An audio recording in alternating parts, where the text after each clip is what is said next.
He cannot stand it. He asks him the reason for calling him, and when that one was only saying, "I want to form a no, this is a jingo," right away he tells him no because he does not plan to play around with a rich kid, yet Jinho insists, because it would be only 19 times that they would go into a dungeon.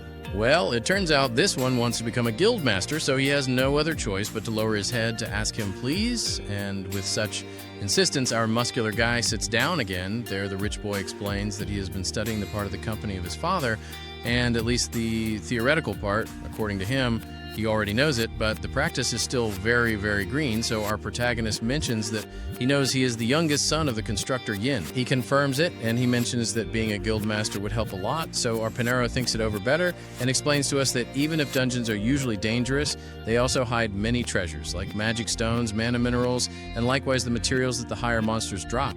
Because in short, everything that is found in dungeons gives money, and he asks the boy if maybe he wants to generate profits by sending his hunters, and he confirms it. He says they also plan to put a rank S master and his older brother as second in command, but when he hears the little word rank S, our protagonist remembers that there are only 9 in the whole country right now, and so they're in Japan obviously, so he asks a serious question, and it is whether he plans to steal a rank S hunter from another guild, and even if this boy does not answer, with his face it is, "I already did it," so our son recommends he not do that, because it would only create hostility with that guild, yet the rich kid changes the topic and mentions that his brother cannot be master because he is not a hunter, and that is why he wants experience to compete with his brother, plus he knows our protagonist will need companions to go on raids while hiding his rank, which would let him show off because he would complete raids with someone of rank E, while in his mind this boy believes our son Jinnu is rank B or even higher. But it is not all words, because he also brought a contract, which he hands over, where it is specified that the reward for the 19 raids will be 30,000 million. Something our Pinero knows that if he were the one from before, he would have jumped in and accepted. But now that he is the only one who levels up, things change. Because if he keeps improving, he can reach rank S or even more, so taking into account that level up he has, what he proposes to the boy is very little money. And besides, he still does not know how the level-ups will affect him, and he does not want to risk other people, so he rejects the rich kid's offer, yet this one insists again and tells him he will also take his secret to the grave, and that really annoys our prota, and he looks at him seriously, but later he does not give it importance, and he simply leaves the place, this cafeteria. And on the other hand, the rank S hunter Coriano Wandanso is asking his assistant for toilet paper, and also the complete information on the 2 survivors who were in his brother's group, and when he reviews the document, he asks what would happen to him if he killed these 2 guys. And she answers that, considering that country has a detention and delivery treaty of hunters, they would simply judge him. That is to say, they would take him to a trial. When he hears that, the guy tells her to reserve him a time on his agenda. She obeys, yet she mentions he will have free time only in a good while, and she just leaves. So he, already alone, says he hopes these 2 boys survive until then, because when he finds them, he will kill them. So in another panel, we see our protagonist and his sister going out to run.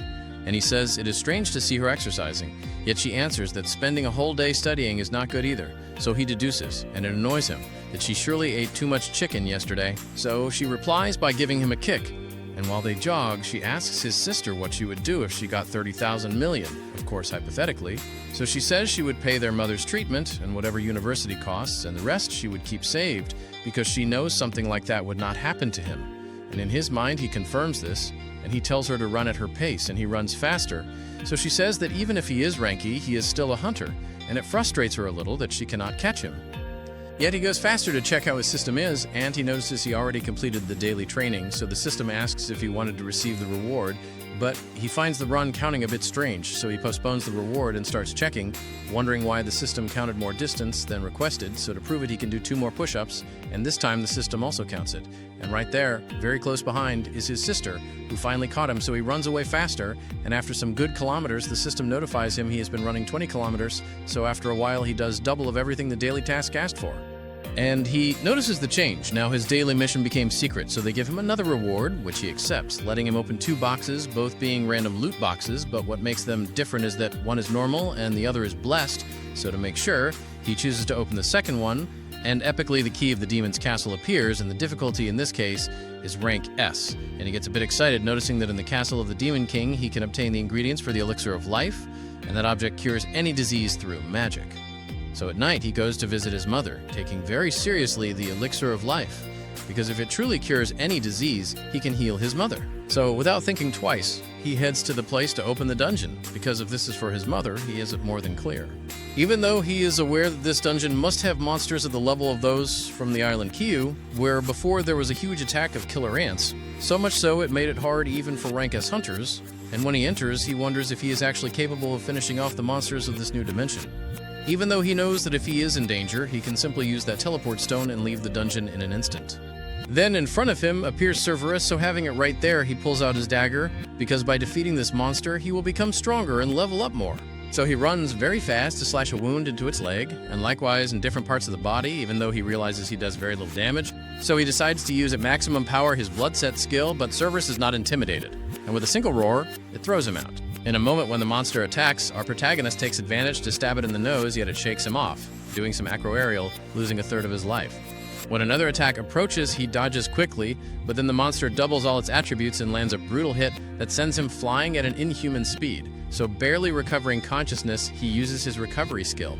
Without losing time, he throws himself to stab his dagger into its face, yet the monster knocks him away like he is nothing, then gives him a 3-hit combo, and it keeps going until he is left on the ground. But our protagonist does not want to die, so he throws a lot of dirt into its eyes, freeing himself for a moment at least from the monster, and then he notices the system is notifying him many times, many warnings, all for him not to die, because he is the only player. So he thinks about using his teleport stone, yet Cerberus does not give him time, and kicks him hard, separating him from his favorite stone.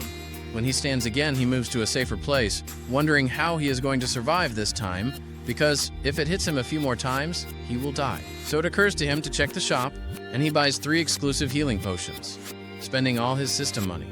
Yet when he drinks them, they restore life points. So he decides to search his inventory to see what he has. Finding a poison gland, he uses it to take it himself, and he does this because it activates his healing skill faster. But right when he was celebrating that he improved a bit, Cerberus attacks again, yet the 3 minutes also pass since the monster had activated its enraged skill. So our Zengo throws himself to attack it and land many cuts, and he really does a lot of damage, yet a slip-up, now he is against the wall, because Cerberus has him where it wanted him. Half his body is inside its mouth, but our Jingu, far from giving up, grabs his dagger, and with the little strength he has left, he proceeds to stab it in the eye, and not only once but many times, until at last the monster is defeated. Obtaining another key, which is for the castle door, the difficulty is rank A. But that is not all, because he also obtained the Guardian's Collar of Cerberus. But besides all that, he gets the most important thing, which is the secret formula to make the elixir of life. So he is one step closer to saving his mother, and when he reads it, he notices he needs 3 objects to craft it, which are found in the demon's castle. When he looks at the place, he knows that if he enters the castle, he will die.